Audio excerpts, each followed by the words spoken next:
Bonjour à tous, je m'appelle Pierre et je suis le fondateur de statrencontre.fr, qui est un site qui donne des statistiques sur plus de 118 sites de rencontres en France, des chiffres notamment l'audience, la répartition homme-femme, le pays d'inscription des membres et puis à peu près une vingtaine de statistiques par site de rencontre. Le sujet que nous allons aborder aujourd'hui est la répartition homme-femme sur les sites de rencontres. Alors, avant d'entrer dans le détail des chiffres, en fait, cette répartition peut aussi expliquer la mauvaise expérience qu'ont un certain nombre d'hommes sur les sites de rencontres dans lesquels ils ont l'impression de ne pas avoir de réponse à leur message ou ils ont l'impression tout simplement de ne pas arriver à matcher sur des applications comme Tinder ou Happen.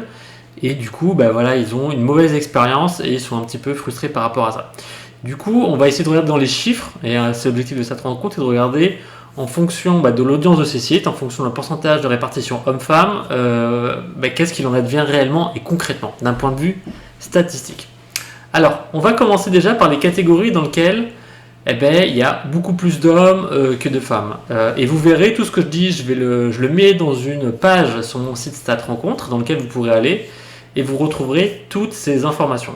Alors, déjà, les catégories dans lesquelles il y a bien plus d'hommes que de femmes, on va les lister. Alors pour commencer, il y a tout ce qui est les catégories libertins extra-conjugales.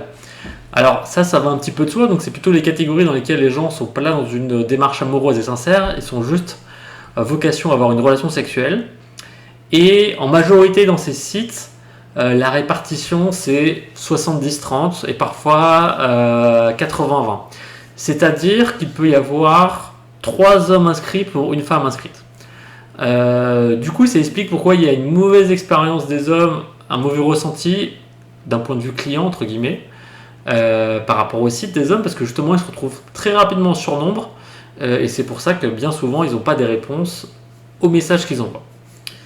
Les autres catégories dans lesquelles il y a beaucoup plus d'hommes que de femmes, c'est aussi tout ce qui est application de rencontre, et globalement tout ce qui est l'univers des sites de rencontres gratuits. Par exemple, si on va sur Tinder, l'ordre de grandeur, c'est 66% d'hommes pour 34% de femmes. Ça veut dire qu'il y a 2 hommes pour une femme inscrite, et c'est pour ça finalement qu'une faible majorité d'hommes arrivent, les plus beaux d'entre eux, ceux qui ont le meilleur profil, le mieux décrit, qui arrivent à entrer en discussion avec la majorité des femmes. Et c'est aussi pourquoi il y a une mauvaise expérience pour certains d'entre eux. Ensuite, dans les catégories de sites de rencontres dans lesquelles il y a beaucoup plus d'hommes que de femmes, il y a tout ce qui est chat et forum. Donc comme j'ai dit, tout ce qui est gratuit.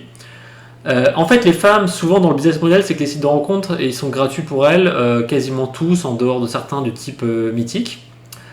Et du coup, elles ont pas la distinction site de rencontre gratuit, site de rencontre payant.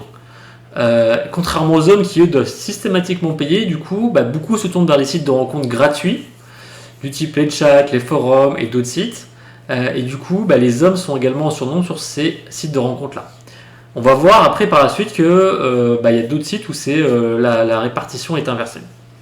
Et dernièrement, il y a globalement tous les sites de rencontres en dessous de 50 ans, en moyenne, il y a une répartition où il y a plus d'hommes que de femmes. Et on va voir qu'au-dessus de 50 ans, la tendance inverse. Alors justement maintenant on a vu tous les sites de rencontres dans lesquels il y avait statistiquement plus d'hommes que de femmes inscrits, donc finalement il n'y a pas une répartition équilibrée, je dirais. Mais par contre il y a des catégories dans lesquelles il y a des sites où il y a plus de femmes que d'hommes. Comme je l'ai dit, jusqu'à 50 ans il y a plus de femmes que d'hommes. On est souvent sur des taux de l'ordre de 60, 40, 65, 35. Et par contre, étonnamment, ça s'inverse à partir de 50 ans où les sites de rencontres commencent à avoir plus de femmes que d'hommes. Si je prends des sites comme disonsdemain.fr, qui est le site qui appartient à Match Group, donc c'est la même famille que Mythique et qui a également la même entreprise que l'application Tinder, il y a 63% de femmes pour 37% d'hommes. Donc dès qu'on est au-dessus de 50 ans, la tendance s'inverse. Pareil pour Kintonic, pareil pour Club 50+, on voit qu'en fait, après 50 ans, il y a plus de femmes sur le marché de l'amour et du célibat. Ensuite, je dirais qu'il y a tout ce qui est site de rencontre premium, du type Attractive World, Elite Rencontre, Parship. Ce sont des sites, alors déjà, en moyenne, ils ont une moyenne d'âge un peu plus élevée qu'au-delà de 40 ans. c'est entre guillemets un peu élitiste, où il y a des vocations à faire des rencontres entre CSP+. Et là encore, il y a plus de femmes que d'hommes sur cette catégorie de sites. Et aussi probablement parce qu'en fait, le prix d'inscription est très élevé pour les hommes, il est existant pour les femmes, il est un peu moins important aussi. Du coup, elles sont un peu moins découragées que les hommes qui sont censés payer un forfait annuel assez important, forfait mensuel, excusez-moi. Avant-dernière catégorie dans laquelle il y a plus de femmes que d'hommes, et ça c'est bon à savoir pour les messieurs qui cherchent des sites dans lesquels ils se sentent en surnombre et dans lesquels le rapport de force entre guillemets est inversé. Il y a tout ce qu'on appelle les sites familiaux. En gros, ce sont des sites dans lesquels on est déjà une famille et on recherche une autre famille. En fait, c'est une mère ou un père qui est séparé tout simplement, qui a ses enfants à charge ou pas, et qui va rencontrer d'autres familles, enfin d'autres couples, une autre personne, pour former un couple, mais sous l'axe de la famille. Donc si vous allez sur des sites du type Solo Family, finalement là encore, c'est des genres de sites où vous aurez plus de femmes que d'hommes qui sont inscrits. C'est de l'ordre de 65% de femmes pour 35% d'hommes.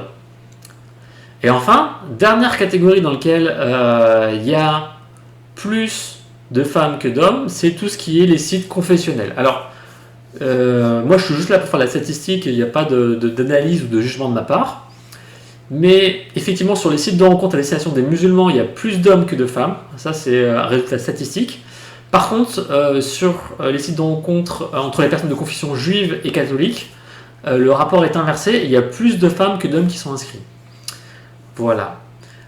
Écoutez, toutes les informations que je vous mets, je vais les mettre dans le lien sous la vidéo. Vous aurez toutes les statistiques pour chacun des sites.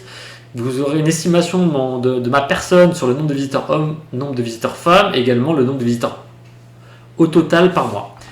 Je vous remercie, je vous invite à partager cette vidéo à d'autres personnes que vous connaissez qui sont célibataires et susceptibles d'être intéressées par ces informations. Et puis n'hésitez pas à commenter sous la vidéo et à bientôt peut-être sur cette rencontre.